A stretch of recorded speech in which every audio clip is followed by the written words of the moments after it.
Hello everyone, welcome to let's do it.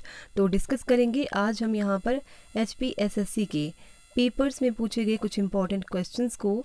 और जितने भी क्वेश्चन हम यहाँ पर डिस्कस करने वाले हैं ये आपके आने वाले HPSSC के हर एक एग्ज़ाम में आपको काफ़ी ज़्यादा हेल्प करने वाले हैं। तो अगर आप HPSSC के रिगार्डिंग किसी भी एग्ज़ाम की प्रिपरेशन कर रहे हो जिसमें कि GK सेक्शन पूछा जा रहा हो तो उसमें ये क्वेश्चंस आपके लिए काफ़ी ज़्यादा हेल्पफुल साबित होने वाले हैं। तो चलिए स्टार्ट करते हैं। तो देखिए, क्वेश्चन नंबर 131 से स्टार्ट करते हैं। सो क्वेश्चन हमारे पास है, शक्ति स्थल इज रिलेटेड टू। शक्ति स्थल किस से संबंधित है? तो देखो, शक्ति स्थल जो है ये किससे संबंधित है? ये इंदिरा गांधी से संबंधित है। यानी कि ये जो शक्ति स्थल है ये इंदिरा गांधी का समाधि स्थल है, या हम यूँ कह सकते हैं कि इंदिरा गांधी का जो समाधि स्थल है उसे हम शक्ति स्थल के नाम से जानते हैं। उसी तरह से अगर हम ऑप्शन बी की बात करें यानी कि राजीव गांधी की, तो देखिए राजीव गांधी का जो समाधि स्थल है उसे हम वीर भूमि के नाम से जानते हैं। तो ये पॉइंट भी आपको ध्यान में रखना है। उसी तरह से अगर हम बात करें ऑप्शन सी यानी कि महात्मा गांधी की, तो महात्मा गांधी का जो समाधि स्थल है उसे हम राजघाट के नाम से जानते हैं। ऑप्शन डी की अगर हम बात करें जवाहरलाल नेहरू की, तो जवाहरलाल नेहरू जो हैं इनके समाधि स्थल को शांति वन के नाम से जाना जाता है। अच्छा, कमेंट बॉक्स में बताना कि चौधरी चरणजीत सिंह जो हैं उनके समाधि स्थल को हम किस नाम से जानते हैं। नेक्स्ट क्वेश्चन की बात करते हैं।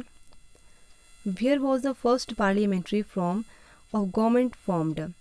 प्रथम संसदीय स्वरूप की सरकार कहाँ बनी? तो देखिए, प्रथम संसदीय स्वरूप की सरकार जो थी ये बनी थी ब्रिटेन में। सो ऑप्शन यहाँ पर इसका ए जो है ये करेक्ट आंसर है। और इसी के साथ में आपको ध्यान में रखना है कि ब्रिटेन जो है इसने हमने ली है संसदात्मक शासन प्रणाली। और इस क्वेश्चन को बहुत बार पूछते हैं क्योंकि एग्ज़ाम के पॉइंट्स ऑफ व्यू से ये क्वेश्चंस काफ़ी इंपॉर्टेंट है। तो ब्रिटेन से हमने क्या लिया है? संसदात्मक शासन प्रणाली ली है। और इसी के साथ हमने ब्रिटेन से एकल नागरिकता जो है, एकल नागरिकता का प्रावधान भी हमने लिया है ब्रिटेन से। और विधि निर्माण प्रक्रिया यानी कि कानून बनाने की जो प्रोसेस रहती है वो हमने ली है ब्रिटेन से। अच्छा, एक और आपने ध्यान रखना है, अगर आपसे पूछें कि फ्रांस से हमने क्या लिया है, तो फ्रांस से हमने जो है समानता, स्वतंत्रता और बंधुत्व का कॉन्सेप्ट लिया है। तो देखिए, क्वेश्चन नंबर 132 जो है इसका राइट आंसर है यहाँ पर ऑप्शन ए। नेक्स्ट क्वेश्चन है, the speakers vote in the Lok Sabha is called. Lok Sabha में स्पीकर का वोट कहलाता है।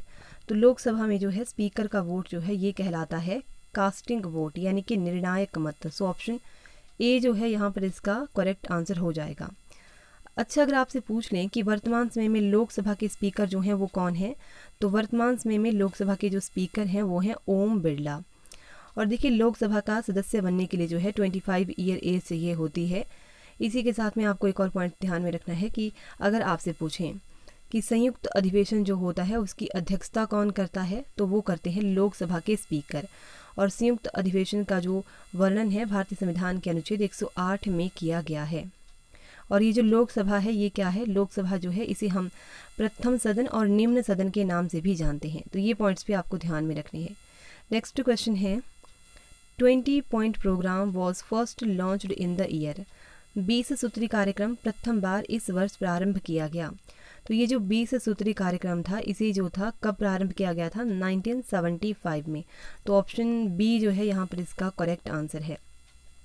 तो देखो, 20 पॉइंट प्रोग्राम जो था इसे 1975 में जो था इंदिरा गांधी के द्वारा इसे स्टार्ट किया गया था।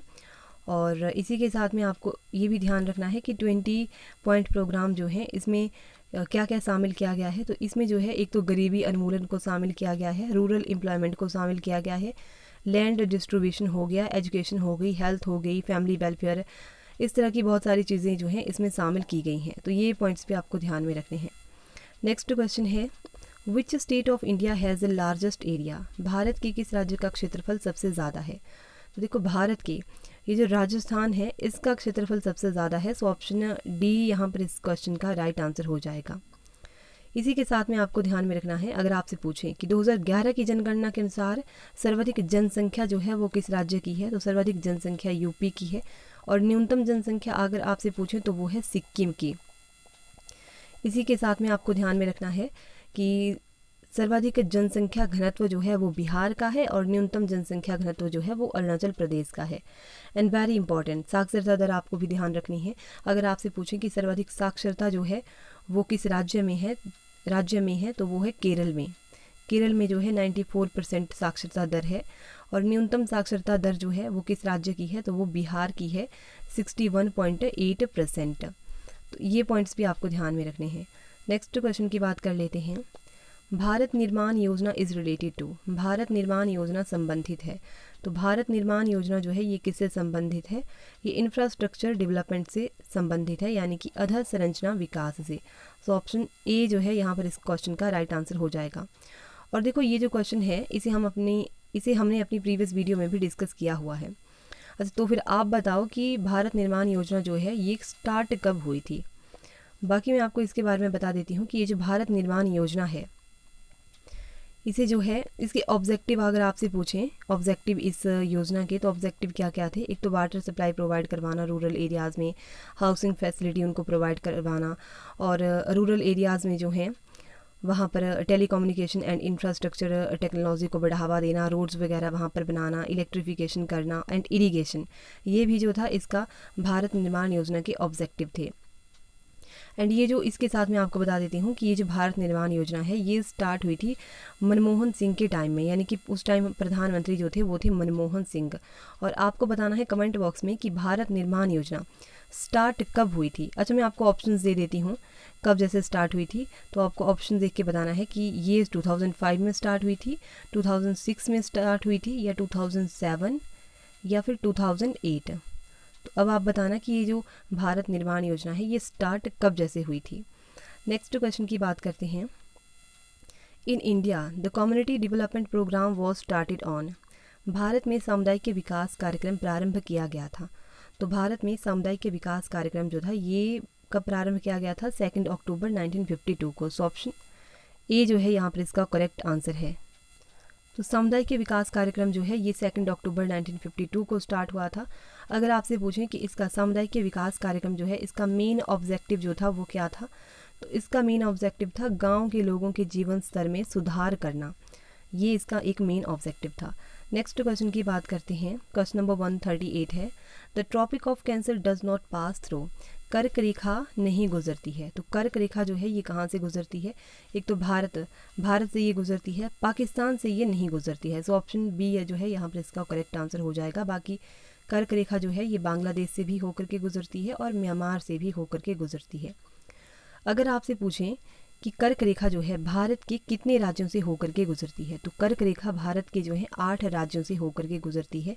और ये 8 राज्य कौन कौन से हैं, तो ये हैं गुजरात, राजस्थान के बाद मध्य प्रदेश, देन छत्तीसगढ़, फिर आ जाता है झारखंड एंड पश्चिम बंगाल और त्रिपुरा एंड मिज़ोरम। इन राज्यों से जो होकर है कर्क रेखा होकर के गुजरती है। और भारत के पड़ोसी देश जो हैं एक तो बांग्लादेश और म्यांमार, इनसे होकर के जो है कर्क रेखा गुजरती है, पाकिस्तान से होकर के ये नहीं गुजरती। सो 138 क्वेश्चन जो है इसका राइट आंसर ऑप्शन बी है। नेक्स्ट क्वेश्चन है, which of the following is the newest geological era. देखिए इस क्वेश्चन की अगर हम बात करें तो ऑप्शनल आंसर की में इस क्वेश्चन का राइट आंसर जो है वो देकर के रखा हुआ है option B Triassic. Option B इन्होंने राइट आंसर दे करके रखा हुआ है, लेकिन जैसे ही हम इसे गूगल पर चेक करते हैं तो कहीं कहीं जगह पर इस क्वेश्चन का राइट आंसर जो है वो क्रिटेसिस भी दे करके रखा हुआ है। तो इस क्वेश्चन को इसीलिए मैं यहाँ पर डिस्कस नहीं करूँगी। बाकी अगर आपको इस क्वेश्चन के बारे में नॉलेज है तब आप कमेंट बॉक्स में बता सकते हैं, बट ऑप्शन की के अकॉर्डिंग इस क्वेश्चन का राइट आंसर ऑप्शन बी है।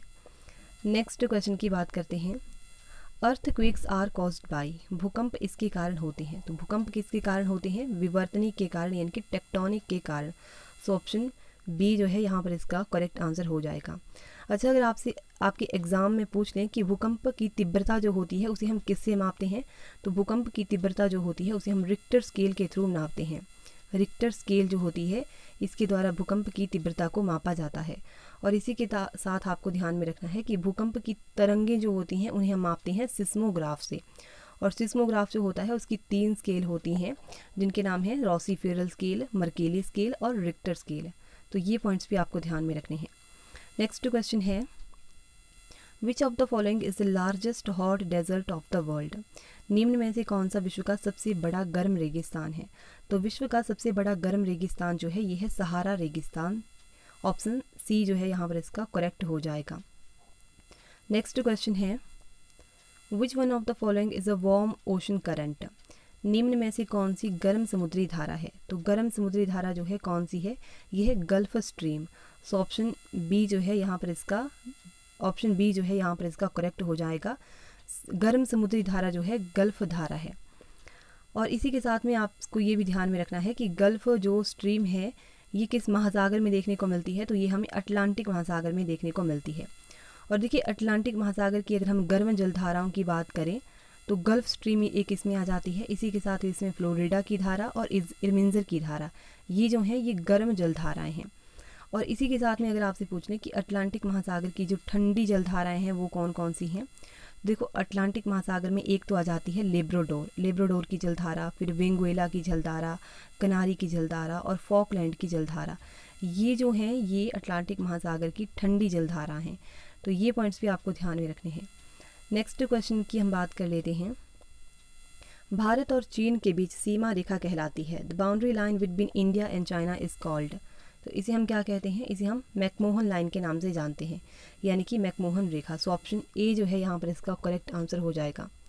ऑप्शन सी की अगर हम बात करें रेड क्लिफ रेखा, तो रेड क्लिफ रेखा जो है ये कहाँ देखने को मिलती है? ये भारत और पाकिस्तान के बीच देखने को मिलती है। ऑप्शन डी की अगर हम बात करें डूरंड रेखा, तो डूरंड रेखा जो है ये देखने को मिलती है भारत और अफगानिस्तान के बीच में। नेक्स्ट क्वेश्चन की बात करते हैं। The absolute zero on Celsius scale is. Celsius पैमाने पर परम शून्य होता है। तो सेल्सियस पैमाने पर परम शून्य जो होता है ये होता है -200 degree Celsius. So option A जो है इसका करेक्ट है। नेक्स्ट हमारा आज का लास्ट क्वेश्चन है। The same notes being played on sitar and Veena differ in. Sitar और वीणा पर बजाए गए समान स्वर भिन्न होते हैं। तो किस में भिन्न होते हैं? गुण में। सो ऑप्शन ए जो है यहाँ पर इसका करेक्ट हो जाएगा, क्वालिटी में। देखो ये था आज का हमारा लास्ट क्वेश्चन। आई होप आपको वीडियो अच्छी लगी होगी। तो अगर आपको वीडियो अच्छी लगी है तब आप वीडियो को लाइक कर सकते हैं, और इसी तरह की अगर आप और वीडियोस पाना चाहते हैं तब आप जो है हमें चैनल को सब्सक्राइब कर सकते हैं। एंड देखिए आप टेलीग्राम चैनल के साथ जुड़ जाइएगा। टेलीग्राम चैनल का लिंक जो है वो आपको डिस्क्रिप्शन बॉक्स में मिल जाएगा। वहाँ पर जो है आपको वीडियो की नोटिफिकेशन जो है टाइम टू टाइम जो है मिल जाया करेगी। तो चलिए मिलते हैं नेक्स्ट वीडियो में। धन्यवाद।